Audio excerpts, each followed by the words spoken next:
Donc, bonjour tout le monde. Aujourd'hui, je fais une mini-leçon sur la subordonnée circonstancielle de comparaison. Vous allez remarquer que dans mes notes à moi à l'ordinateur ici, j'ai ajouté des tableaux, certains mots, j'ai surligné des choses aussi.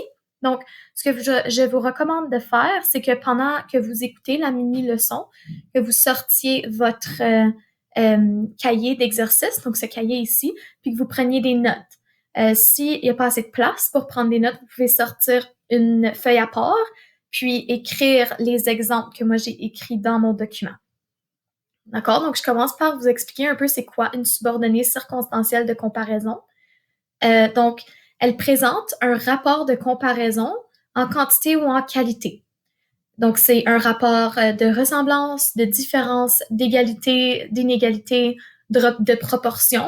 Quand on veut dire de proportion, c'est par exemple par rapport à la grandeur, à la hauteur, à la largeur, des choses comme ça. Je vous donne quelques exemples de subordonnats qui sont utilisés quand on parle de quantité et de qualité.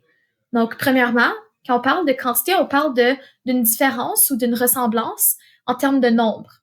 Okay? Donc, par exemple, elle a plus d'argent que moi. J'ai mis le subordonnat en gras, plus que, puisque elle a de plus en nombre que moi, c'est de l'argent.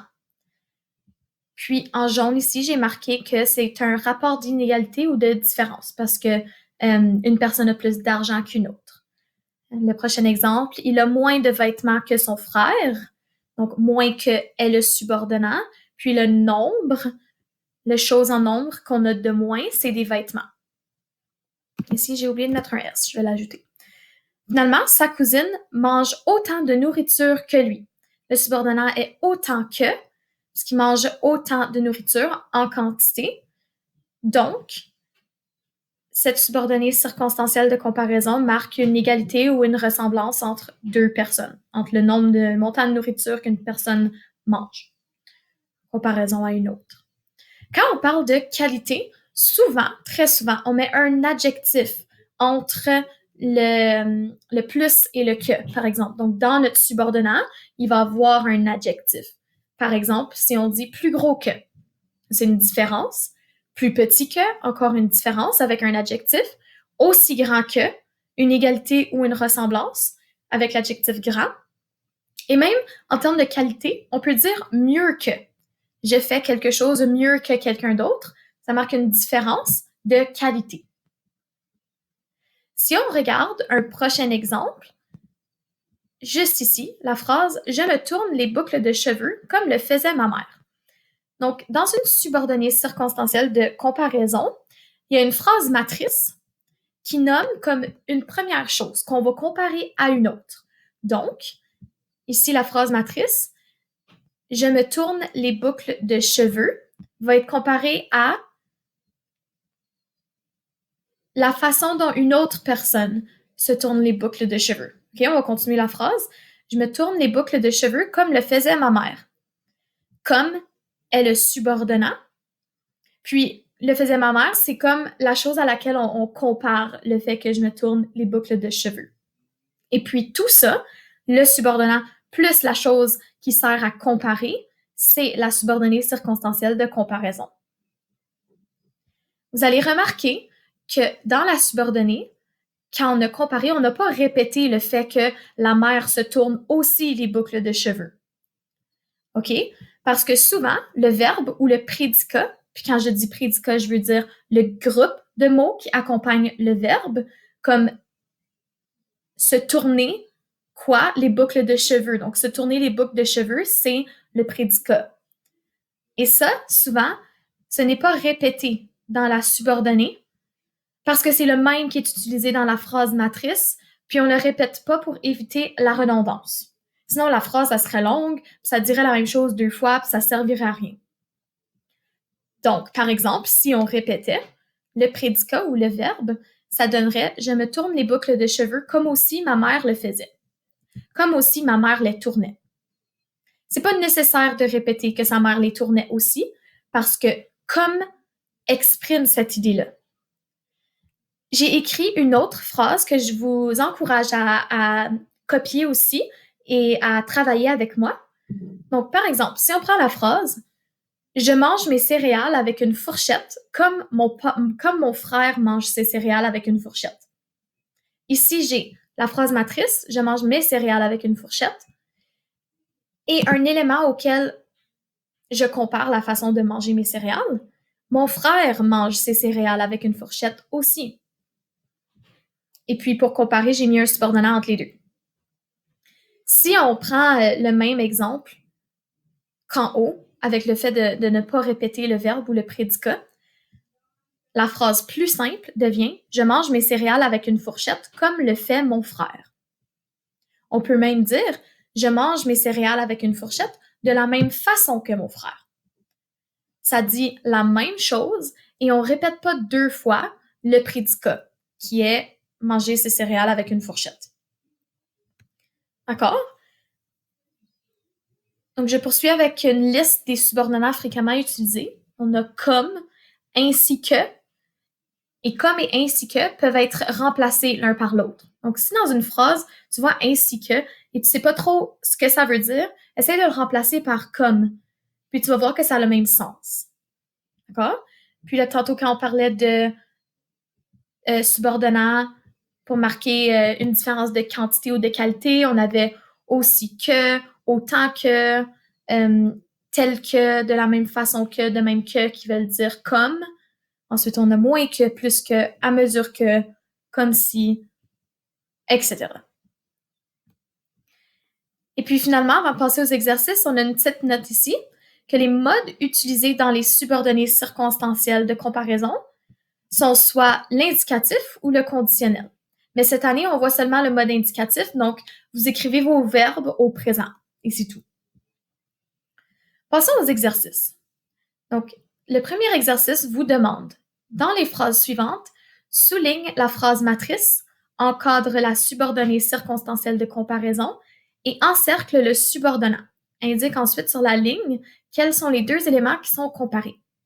Moi, je vais faire le premier exemple avec vous. Vous ferez les trois autres seuls. Donc, je lis la phrase. Ce site est aussi exceptionnel que je l'avais imaginé.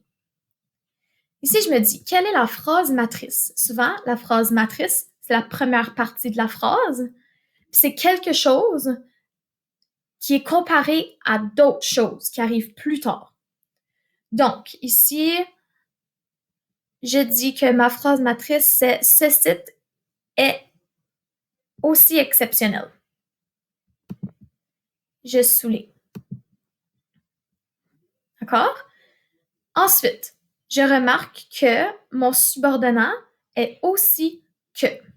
Donc, ce que je vais faire tout de suite, je vais le surligner.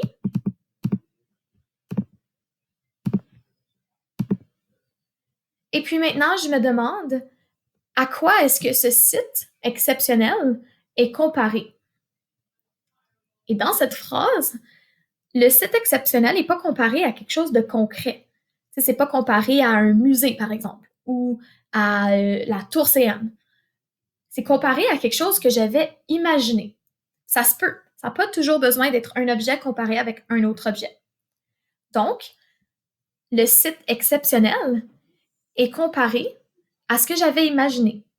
Donc, ma subordonnée circonstancielle de comparaison, c'est ça ici. Je l'avais imaginé, que je l'avais imaginé.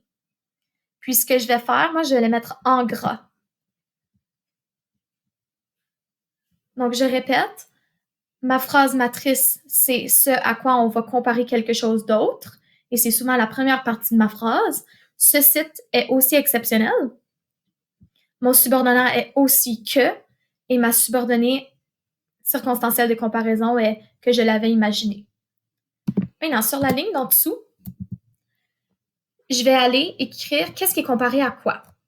Donc, moi, je dis que ce site exceptionnel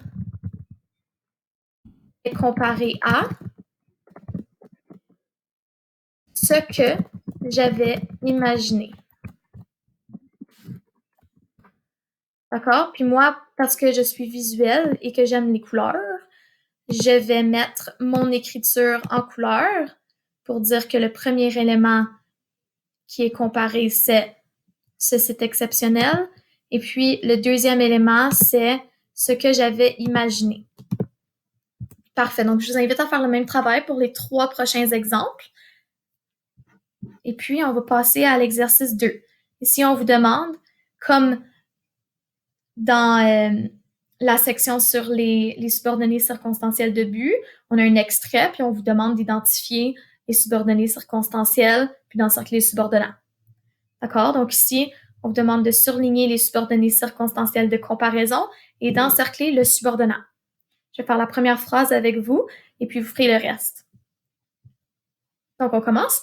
Plus tard, lorsque Alexandre implorait le ciel pour le pardon de ses fautes passées, de la même façon que d'autres se débattaient avec les conséquences de ces mêmes fautes, et ainsi de suite, j'ai repéré un subordonnat qui marque une subordonnée circonstancielle de comparaison. En fait, un subordonnat qui marque une comparaison. Et puis, c'est de la même façon que. Et ce subordonnat-là, je l'ai reconnu parce que je l'ai vu dans la liste plus haut dans mon document. Donc, ce que je vais faire tout de suite, c'est le surligner. Et puis, je me rappelle qu'un subordonnat de comparaison introduit toujours la subordonnée circonstancielle de comparaison. Donc, ce qui est comparé vient après. Donc, ma subordonnée, c'est tout ça ici, avec le subordonnat et ce qui vient après jusqu'à la virgule. Et j'arrête à la virgule parce qu'Alexandre implore le ciel de la même façon que d'autres personnes faisaient d'autres choses. Et puis cette chose-là se termine à la virgule. L'idée est terminée ici. Après la virgule, c'est une autre idée qui commence. D'accord? Donc, comme dans l'exercice sur les subordonnées circonstancielles de but, dont j'ai parlé la dernière fois, je vous suggère de lire le texte une phrase à la fois et de vous arrêter aussitôt que vous croyez avoir trouvé un subordonnat. Et puis si on cherche des subordonnats de comparaison, comme de la même façon que, comme, ainsi que, plus que, moins que, etc. Et puis vous faites le même travail que je viens de faire.